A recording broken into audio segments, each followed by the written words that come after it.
Olá pessoal, tudo bem com vocês? Na aula de hoje a gente vai falar um pouquinho sobre a perspectiva cavaleira. A gente viu na última aula um pouquinho sobre a perspectiva isométrica e a gente vai na aula de hoje entender como construir a perspectiva cavaleira e comparar essas duas perspectivas que a gente já aprendeu, tá bom? Espero que vocês gostem do vídeo. Muito obrigada e até a próxima!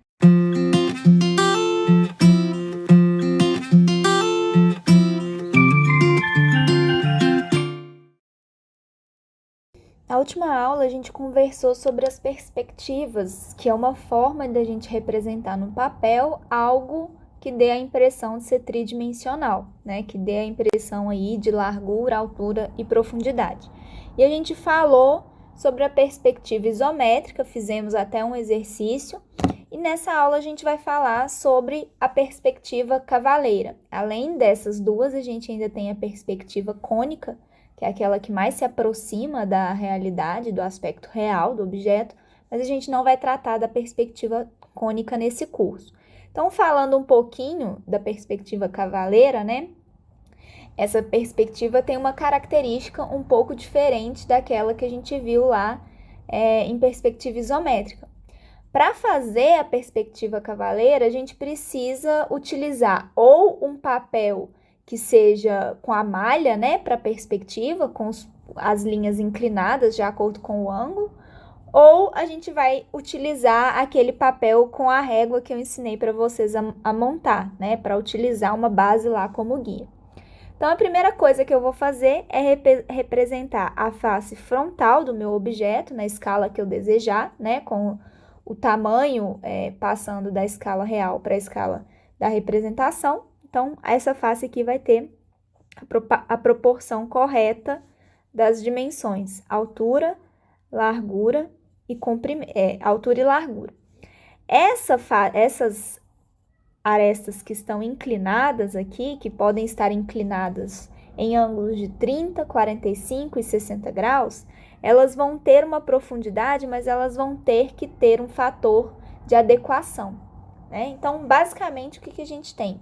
Na perspectiva cavaleira, os objetos serão representados como seriam vistos considerando o observador situado a uma distância muito longe, né? Uma distância infinita, e de tal forma que os raios visuais sejam paralelos entre si. Observem que todas essas arestas que a gente está fazendo sair do nosso plano frontal aqui são paralelas entre si, né? E essa aresta aqui é paralela à que está logo atrás, né? Então, são paralelas e oblíquas em relação ao quadrado. Então, a face frontal do objeto nós vamos representar de forma paralela, garantindo a projeção em tamanho real, né, e sem deformação dessa face. Então, a gente vai ter aqui a altura e a largura do nosso objeto, né? A gente pode dar uma escala para ela, mas a proporção, ela é a proporção adequada, correta, né? Já a profundidade do objeto vai sofrer uma deformação de acordo com a inclinação que a gente for utilizar na nossa projeção. Como eu falei para vocês, os ângulos que a gente pode utilizar na projeção cavaleira são ângulos de 30 graus, 45 graus ou 60 graus. A perspectiva mais empregada é a que tem inclinação de 45 graus, né? A cavaleira é a mais utilizada, com 45 graus. Para cada ângulo, eu vou empregar um coeficiente de redução que vai multiplicar o meu comprimento, né? Esse comprimento aqui, de acordo com o ângulo que eu estou utilizando no meu desenho, né? Então, essas medidas vão precisar ter um coeficiente de redução para que eu não tenha uma distorção na minha perspectiva, né? Então, esse fator de correção, coeficiente de correção, é usado para corrigir essas distorções quando eu represento na perspectiva cavaleira. Essa tabela aqui apresenta para cada tipo de ângulo qual vai ser o coeficiente de redução que eu vou multiplicar a minha profundidade. Então, a altura e a largura vão ser representadas em todas as angulações com 1 para 1, e a profundidade eu vou ter que multiplicar, caso de 30 graus, 2/3, caso de 45 graus, meio, caso de 60 graus, 1/3. Quanto maior a inclinação das minhas linhas, maior a gente tem que compensar a redução do comprimento, da profundidade. Aqui a gente tem uma comparação entre a perspectiva isométrica e a perspectiva cavaleira.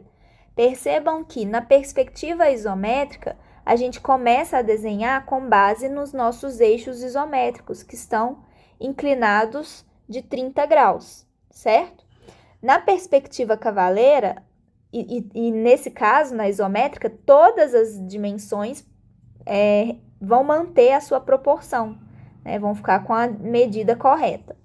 Na perspectiva cavaleira, apenas essa face frontal vai ter a proporção correta e essas outras arestas aqui inclinadas, elas vão ser multiplicadas por um coeficiente de redução, de acordo com a inclinação em relação à horizontal, né? Aqui a gente tem uma inclinação, por exemplo, de 30 graus. Então, essa malha nossa vai ser formada por linhas horizontais, linhas verticais e linhas inclinadas de 30, 60 ou 45 graus, igualmente espaçado.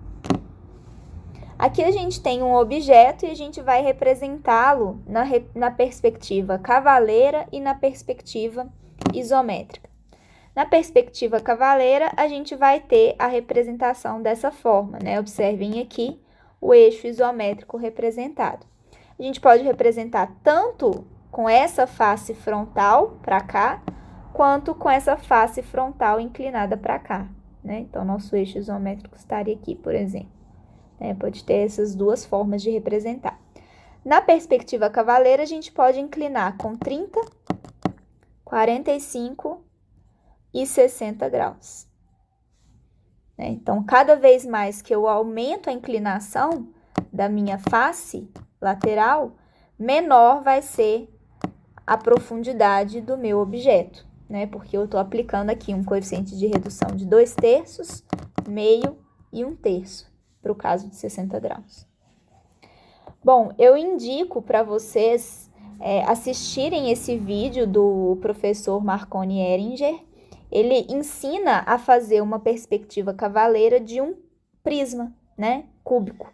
E aí ele vai mostrar a perspectiva em 30, 45 e 60 graus. É um vídeo bastante interessante. Deem uma olhada para vocês não ficarem com dúvidas com relação à forma de desenho da perspectiva cavaleira. Pessoal, é isso. Eu vou passar para vocês uma atividade avaliativa para a gente poder treinar e praticar, né, o desenvolvimento dessa perspectiva. Qualquer dúvida, vocês podem me procurar. Muito obrigada e até a próxima aula.